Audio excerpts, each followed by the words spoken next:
Okay, we're going to call to order the August 12th meeting of the Escondido Library Board of Trustees. Zach, do we have any oral communications? Thank you. Great. Would anyone like to motion to approve last week's minutes or last month's minutes? I think there needs to be one edit on the minutes. Okay. On the end time, I think it should be 3:26. I don't think we had a 26-minute meeting. So we started at 1 o'clock last month. That's what the difference is. Yeah. At the top it says 2. So that's why I was confused. Sorry about that. Okay.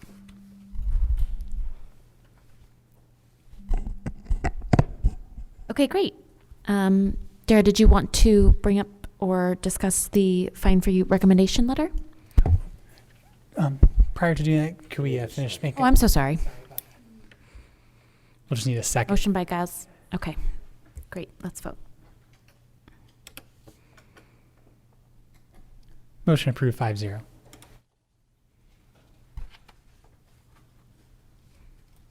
Okay, great. Now on to the fine-free recommendation letter. So through email, I didn't receive any edits or opposition. The consensus was that the letter looks fine. Okay. So I just need a vote on, so then just voting on any edits, but Okay, I so didn't receive any. do we want to vote on, I'll need a motion to approve the letter to go to the city manager. Great. And a second? Wonderful. We can all vote. Motion approved 4-0. Schwab abstain.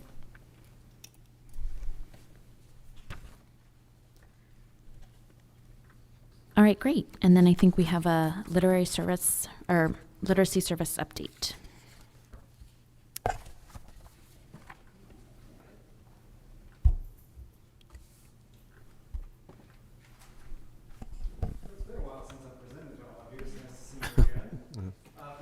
Know me, I'm Dan Wood. I oversee our youth services and literacy services departments. So I think it's been about a year since I presented, maybe 6-8 months. So I'm just going to give you a quick, brief overview about what literacy has been up to over about the last year. COVID really did impact things a lot, and literacy team reacted real quick and changed things around.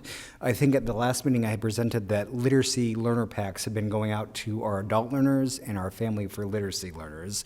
That included a lot of, we have a newsletter called what is it called?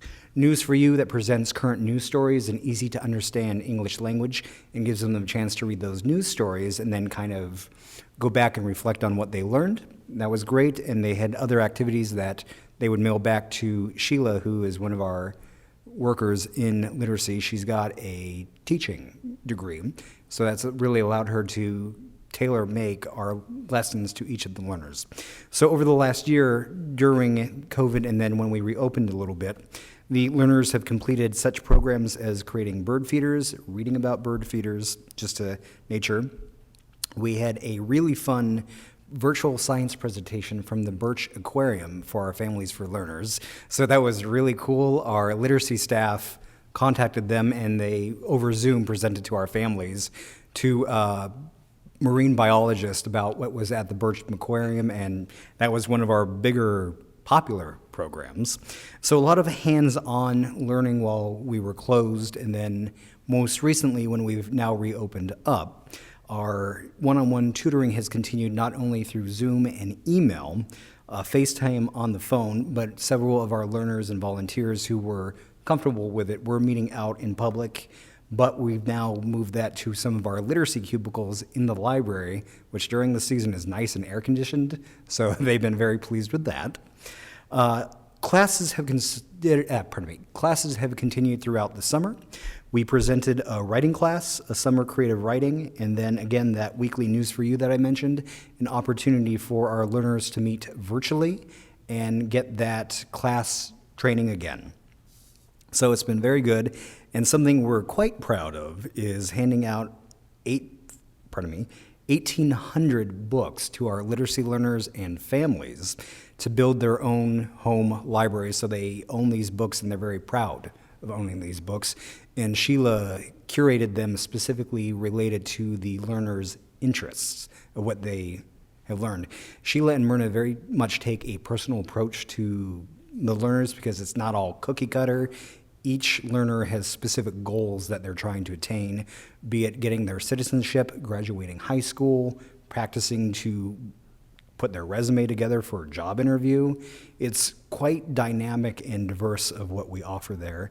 And we've had, since we've reopened to the public, Myrna has been meeting with several volunteers to come into the program to help out, and several literacy learners to start their journey on learning. So that's just a quick, brief interview, and I'm more than happy to answer any questions that you may have about our program that you might not be aware of. Dan, how many literacy learners do we have in the program right now? So currently, Approximately. last year we had about, off the top of my head, it was 103, but due to the reopening of society, basically, that has dropped down to 70 learners because they've had to go back to work or make sure their kids are back to school and all that. But several of those not returning actually have completed their learner goals of what they had set out to do, which is exactly what we want to see. We don't want to see them sticking around 10, 20 years. I mean, yes, we're fine with that, but part of what we do is get them to those goals that they want to meet. And then from there, they go and spread the word. And a lot of our activity is word of mouth, which has been very good. And we currently have 30 volunteers helping out as well, but we're actively recruiting.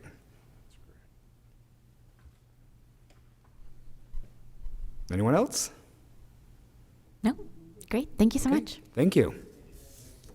Thank you.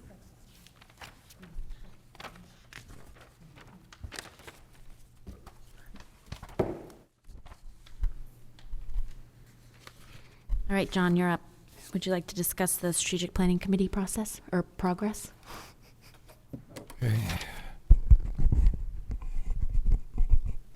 Okay, our focus at the last meeting was on the survey, now that we have the questions prepared, which of course took a lot longer than many of us thought would take for the questions.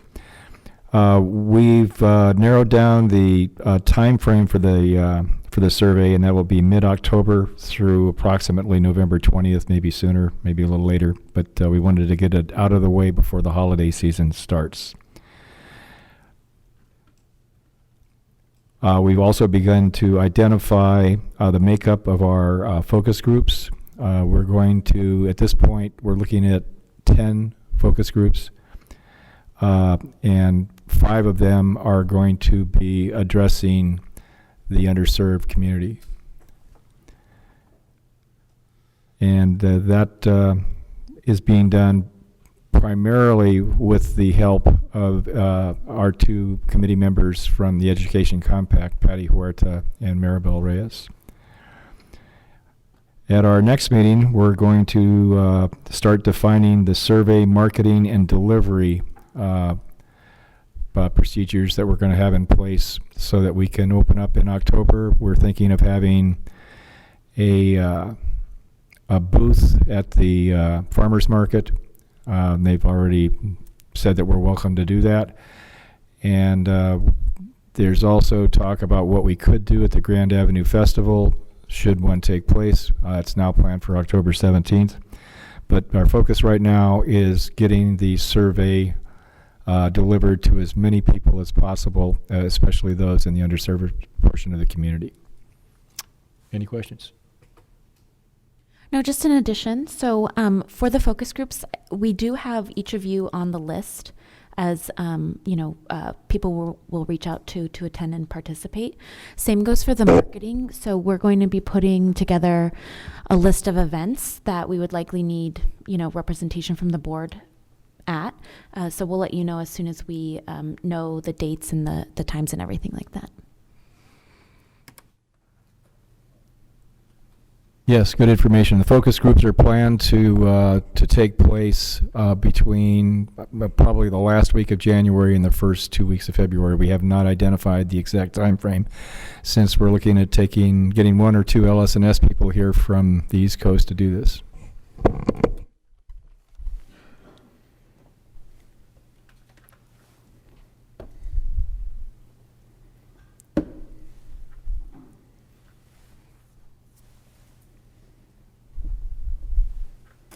Okay, great.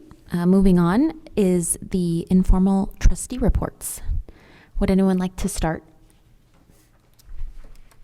Yeah, I'll start. I spoke to Linda Parker, who is the head of Friends of the Library, a day or two after our last meeting, and she invited me. She says the public's welcome, but if you or any of the trustees want to come to one of our meetings, they're the second Wednesday of the month at 10 a.m. in the library board meeting room. So I went there yesterday. They were very cordial, but it was apparent to me that they weren't used to having visitors.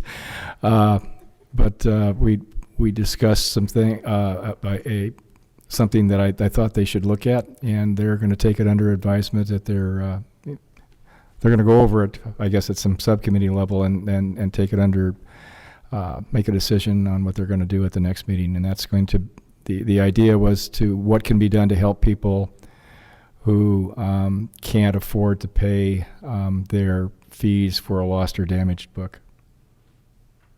And fines, should fines still exist at that point.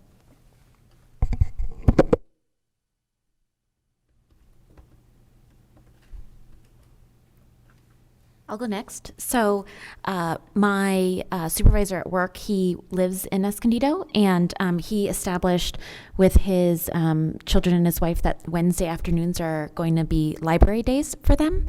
And he had only ever been to the Rancho Bernardo library.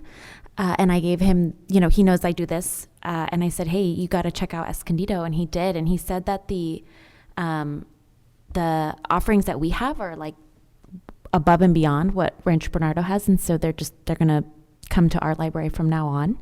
And they love like the mural. They love like, they have a 2 and a 4-year-old. So they love the offerings. And it was great to talk to him about it and just, pass on that they really enjoyed their time.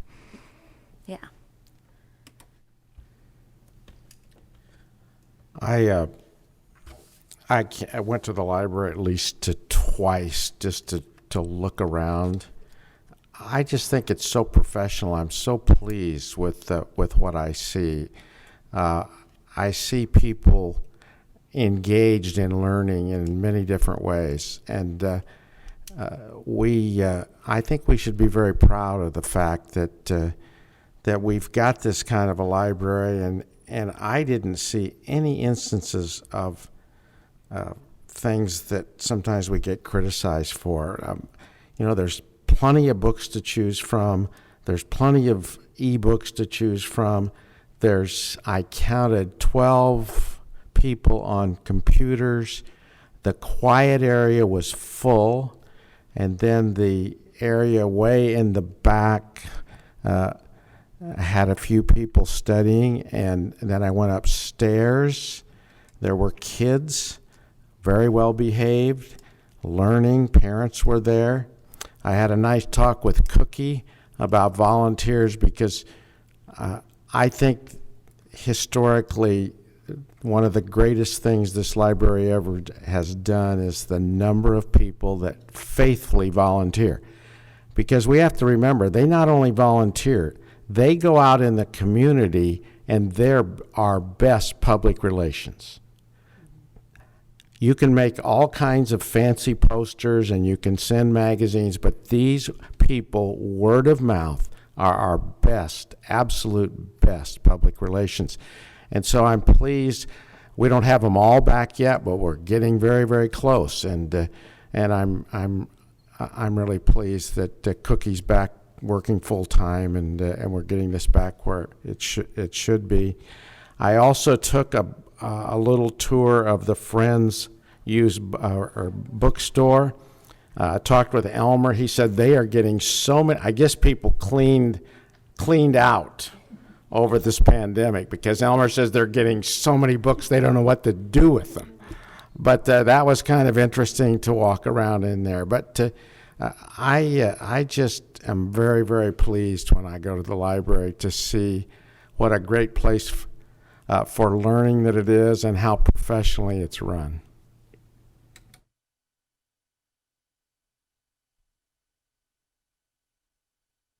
Okay, I visited on an afternoon and just to visit because that's what was suggested. I didn't have nothing that I needed. But when I walked in, I saw a display for road trip books. And then I was like, yes, road trips, awesome. Went over there, picked up 2 books. It was a great idea, whoever came up with that, just for the current climate. Then I thought, I should get an audiobook because I drive all the way to downtown San Diego from Escondido, so I have a 45-minute commute, so I usually listen to audiobooks. So I went to that section, and immediately to my right, I see all the audiobooks on CD. And so I'm like looking, and then I'm like, well, I don't really see anything I like. I wonder how many audiobooks they have. And then I looked down the whole aisle, and then I turned around, and the whole back of the aisle, and I'm like, oh my gosh, this is a lot. There was a lot to choose from.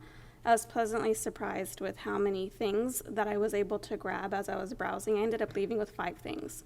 So there was plenty. There's plenty to just browse and look around. I appreciate, how they're displayed. Some of them are just displayed front facing, and those are the ones that caught my eye. So I apologize to whoever had to go and replace those, but that's what I took. So I had a good experience. I appreciated that there was people on computers in the back working, hanging out. It was really well organized, plenty of things to grab.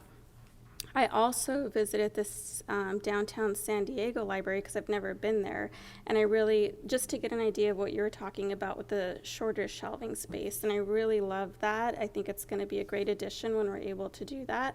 Other than that, just replacing the shelves, I think that's majorly needed. Just like you explained, the sight line is better. It seems more open. I think that's going to really benefit and make it feel more welcoming and open in the library. Other than that, I was very pleased with my visit. And don't apologize. We make them front facing, so you'll do that. Okay, good. I went for a brief visit with my son, and I like to go with him because he thinks I'm a VIP at the library. So, he's the only one, but that's good enough for me. So, along the lines with what Ron says, that we should be pleased with the library and the way it's run and the way it looks. And we went around a little bit. We went to the children's section upstairs, which we go for a brief visit, and then I can get him out of there.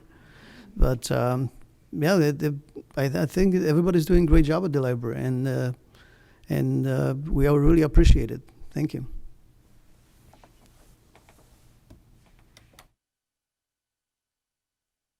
Okay, great. Dara, did you want to give your report? Yes, and I didn't make up the assignment just to get all good reports. Please also let us know when you see room for improvement as well, but thank you. So I'm not going to reread the summer vacation the summer virtual challenge stats, but it was very successful for being a virtual program, 2nd year in a row. We wrapped that up the first week of the month. But what I wanted to update you on that's new and transitional at the library is we have a brand new children's librarian starting on Monday. So we're very excited to have gotten Maureen Logan. She's moving here from Washington State. I want to say Seattle, but I don't think that's correct. She has family in the area, so she's excited to come back to California. And we're excited to have her and get her up to speed and doing children's programs soon. We also are losing a librarian. Chris Cauldron's last day will be Friday, so we'll be looking for his replacement next. He and his wife are expecting, and his wife is going to continue to work full-time, so he's going to be the point person at home for a while. So it is an exciting next step for him, although we're sad to see him go. We're also looking for 3 part-time library 2s, 1 in each department. So we're excited to add them, to our staff. So we'll be interviewing starting next week. So that's the biggest exciting news going on at the library right now. But also, I'm happy to field any questions. So how close are we moving back from a staffing point of view to where we were when the pandemic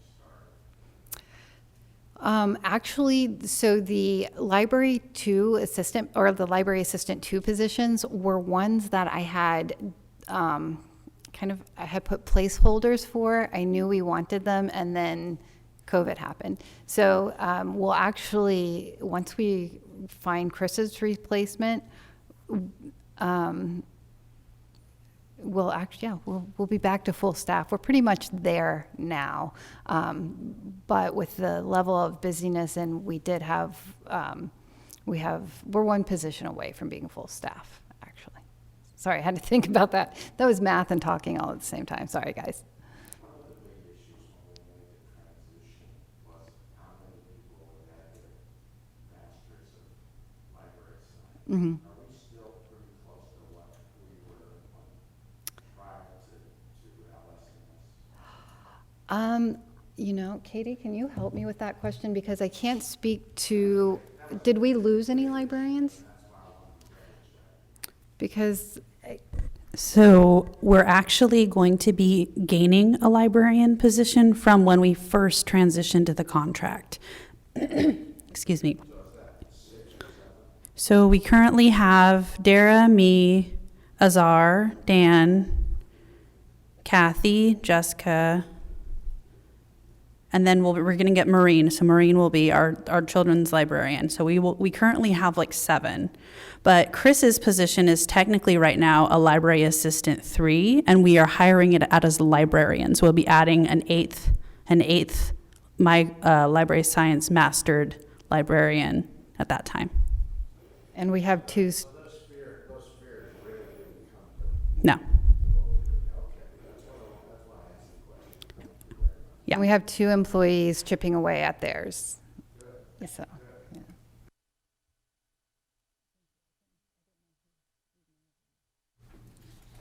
Dara, it looks like we had an increase in physical materials and library visits or that was reported in June compared to May. It looks like we had an increase in physical materials and library visits in June compared to May. Yes. What was the difference? Or is this getting back to normal? It's partly getting back to normal. So basically what happened, so we've been technically open to the public since February 1st. We even had lots of pushes on social media. We had lots of advertising, but we really saw on that June 15th date when the governor opened up California, almost like a huge flood of people. I think people just didn't realize we were open, but we just saw immediately within a week that it was just pandemonium in a good way. So we had that happen. On top of that, it was the summer reading challenge started. So we always see an increase in the summer reading challenge months. And on top of that, we did open for longer hours. So our first week of open hours at the extended hours was the week of June 26th. So I would imagine that all of those factors in concert added to why our numbers doubled. Is it holding through in July and August? So yeah, so basically we're going to kind of see what happens right now, because August is always kind of one of our down months because kids go back to school. Like I think the Escondido Unified, please correct me if I'm wrong, but I'm pretty sure they started either this week or last Monday. So sorry. Oh, okay, I'm sorry. I'm like, Carolyn. I was projecting my voice and saying about the high school district started yesterday and the elementary district starts next week. Okay, so what'll happen right now is we're going to start seeing a sharp drop for August of people kind of coming in. And what we did see, which is really indicative of things going back to normal, is this week on Monday and Tuesday. So the summer reading program ended on Saturday that we just had. And then Monday and Tuesday is always a really busy day for returned items because people are done with the weekend, so they return like movies and things like that. It was crazy. We had just like wall-to-wall returns for like 2 straight days. Like I shelved 4 carts on Tuesday. We've just had like everybody down there helping out and that's pretty indicative of a return to normalcy with the summer reading program, because summer's usually like that. It's like June is really, really busy. July is really, really busy. And then August, it starts to just kind of like plummet. And then you'll see increases in like late September. October is usually a pretty big month. And then it nosedives in November. December, you see a little bit of an increase. And then like January, things start picking up. But I think like the holidays kind of keep it. So my prediction is that it'll be pretty similar to pre-COVID this year.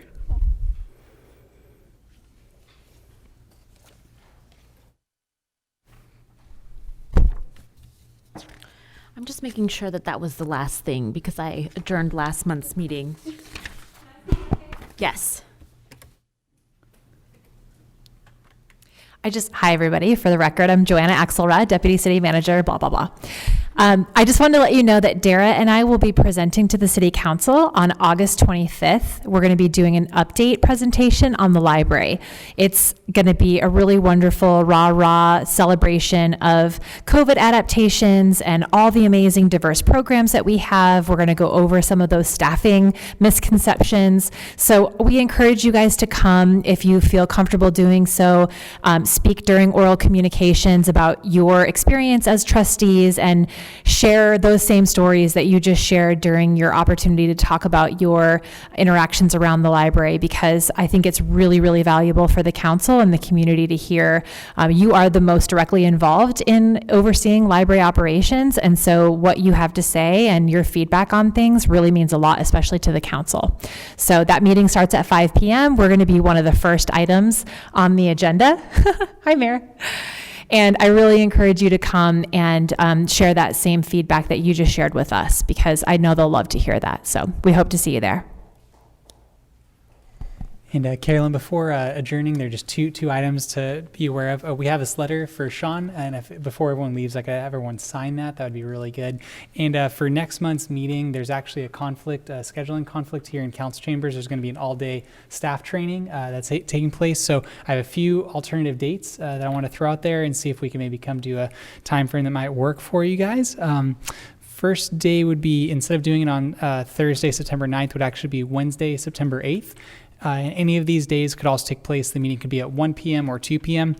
So Wednesday, September 8th, Monday, September 13th, Monday, September 20th, Wednesday, September 22nd, Monday, September 27th, or Thursday, September 30th. So any of those days, we have availability and flexibility here, but it's really just up to your discretion if it works with your schedule. I like the 8th.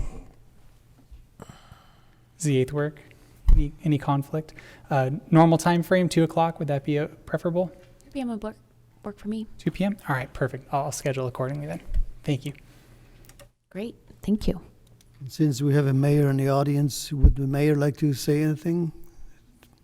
No? No, thank you. Oh, We just got the entail of it, so. okay, great.